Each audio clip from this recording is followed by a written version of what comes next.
এবার দুর্গাপূজার বিভিন্ন মণ্ডপের মধ্যে বিভিন্ন ধরনের প্রতিযোগিতার আয়োজন করা হয়েছে। এই প্রতিযোগিতাগুলির বিষয় নিয়ে এবার মেয়র মৃগীন শরণিয়ার এক সংবাদ সম্মেলন। এবার গুয়াহাটির দুর্গাপূজার মণ্ডপগুলিতে অনুষ্ঠিত হবে প্রতিযোগিতায় 175টি দুর্গা পূজা সমিতিকে প্রদান করা হবে স্বচ্ছতার পুরস্কার। 10,000 টাকা করে 25টি দুর্গাপূজা সমিতিকে প্রদান করা হবে প্রথম পুরস্কার। 7,000 টাকা করে 50টি দুর্গাপূজা সমিতিকে প্রদান করা হবে দ্বিতীয় পুরস্কার। 5,000 টাকা করে 100টি দুর্গাপূজা সমিতিকে প্রদান করা হবে তৃতীয় পুরস্কার। এই প্রতিযোগিতায় অংশগ্রহণ করতে দুর্গাপূজা সমিতিগুলিকে গুয়াহাটি পৌর নিগম ধার্য করেছে বেশ কটি নিয়ম।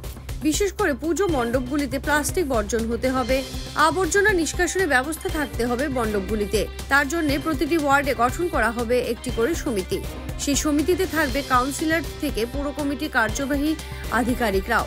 পুজো সমিতিগুলিকে নম্বরের ভিত্তিতে প্রদান করা হবে পুরস্কার। মোট 70 নম্বর থাকবে। সাথে আবর্জনা নিয়ে যাওয়ার এনজিওগুলির মধ্যেও থাকবে প্রতিযোগিতা। আবর্জনা নিয়ে যাওয়ার ক্ষেত্রে থাকা পরিপাটিতে দেওয়া হবে পুরস্কার। প্রথম পুরস্কার হিসেবে দেওয়া হবে 1 লক্ষ টাকা, দ্বিতীয় পুরস্কার হিসেবে 75,000, তৃতীয় পুরস্কার হিসেবে দেওয়া হবে 50,000 টাকা। অন্যদিকে দুর্গাপূজা থেকে 2025 জানুয়ারি মাস পর্যন্ত স্বচ্ছতার ক্ষেত্রে ওয়ার্ডগুলির মধ্যে অনুষ্ঠিত হবে প্রতিযোগিতা। ওয়ার্ডগুলি কতদূর পরিষ্কার পরিচ্ছন্ন থাকে তার ভিত্তিতেও ওয়ার্ড উন্নয়নের ফান্ড হিসেবে প্রদান করা হবে পুরস্কার।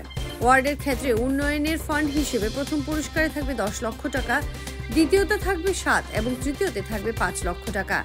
এই প্রতিযোগিতায় অংশগ্রহণ করতে পুজো কমিটিগুলিতে দিতে হবে আবেদন। যে পুজো কমিটিগুলি প্রতিযোগিতায় অংশগ্রহণ করতে চাইছেন তাদের কাউন্সিলর থেকে সংগ্রহ করতে হবে আবেদনপত্র। প্রতিযোগিতাগুলি দুর্গাপূজা থেকে কালী পূজা, দীপাবলি পর্যন্ত অনুষ্ঠিত হবে। দীপাবলির পরবর্তীতেই প্রদান করা হবে পুরস্কার।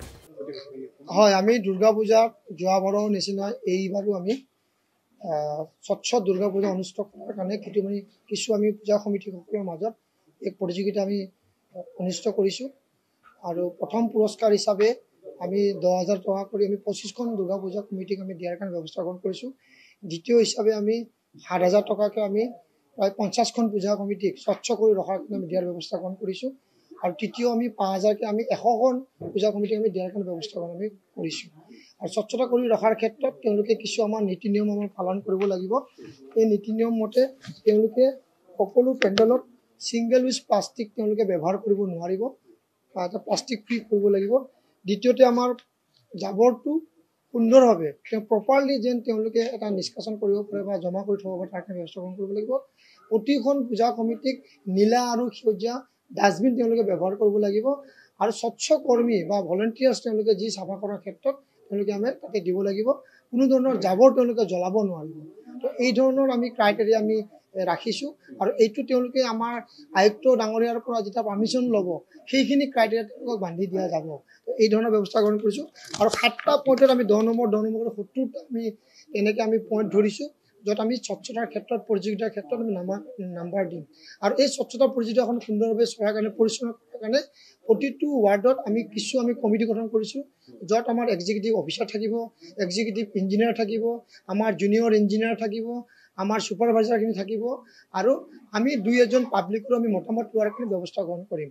তো এই ধৰণৰ ব্যৱস্থাতে আমি দুৰ্গা পূজাৰ পৰা দেৱালীলৈকে এই প্ৰতিযোগিতাখন আমি চলিব।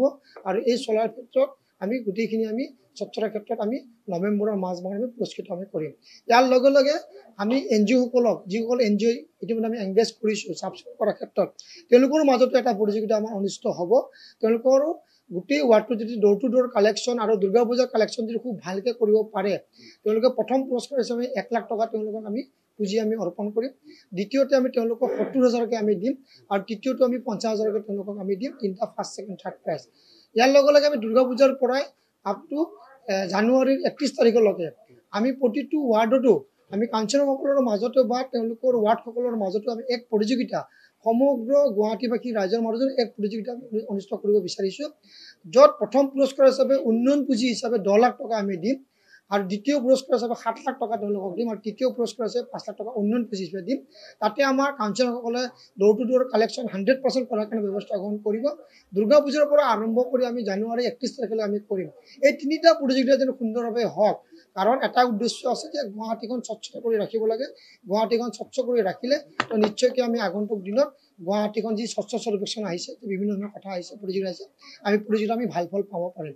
এই ধৰণৰ ব্যৱস্থাৰে আমি দুৰ্গা পূজা, কালী পূজা আৰু আমাৰ গোটেই ৱাৰ্ডটো চাফ চিকুণ কৰাৰ কাৰণে আমি এক প্ৰতিযোগিতামূলক ব্যৱস্থাৰে গুৱাহাটীখন চাফ চিকুণ কৰি ৰখাৰ কাৰণে ব্যৱস্থা গ্ৰহণ কৰিছোঁ। আৰু আমাৰ এটা টেগলাইন আছে, আমাৰ গুৱাহাটী দায়িত্ব আমাৰ। এই টেগলাইন আমি এই আমাৰ যি শ্লোগান আছে, গোটেই আমাৰ দুৰ্গা পূজা আৰু কালী পূজাৰ যি আমাৰ পেণ্ডেলসমূহ থাকিব, গুৱাহাটী পৌৰ নিগমৰ তাতে আমাৰ দিয়া যাব। আৰু সকলোৱে গুৱাহাটীবাসী ৰাইজে এইখন মোৰ গুৱাহাটী, এখন আমাৰ গুৱাহাটী হিচাপে ভাবি নিজৰ দায়িত্বটো আমি স্বচ্ছতা কৰি ৰাখিব লাগিব। কাৰণ স্বচ্ছতা থাকিলে আমাৰ ঈশ্বৰ আহিব, মনোকামনা পূৰ্ণ হ'ব, আমাৰ সকলোৰে ভাল হ'ব। আৰু এইখিনি কৰি আৰু আমি স্বাস্থ্য বিভাগৰ জৰিয়তে আমি ফগিং কৰা আমি ব্যৱস্থা গ্ৰহণ কৰিম, আৰু বিভিন্ন ঠাইত আমি বাইকেৰেও আমি ফগিং কৰাৰ ব্যৱস্থা কৰিম। ইতিমধ্যে আমাৰ লাইট দুৰ্গা পূজাৰ যিসমূহ ৰাস্তা আছে, আমাৰ GEVCLৰ দ্বাৰা আমি লাইটটো আমি জ্বলাবলৈ সক্ষম হৈছোঁ। প্ৰায় 11,000 লাইট আমি জ্বলাবলৈ সক্ষম হৈছোঁ, আৰু 9,700 কিমান আছে সেইখিনি জ্বলাবলৈ আমি আছোঁ। কিন্তু ইতিমধ্যে প্ৰায় আমি 70% আমি লাইট জ্বলাবলৈ সক্ষম হৈছোঁ। যে কোনো খবৰেৰ জন্য যোগাযোগ কৰুন 7099017330 এবং 7099017110 নম্বৰে।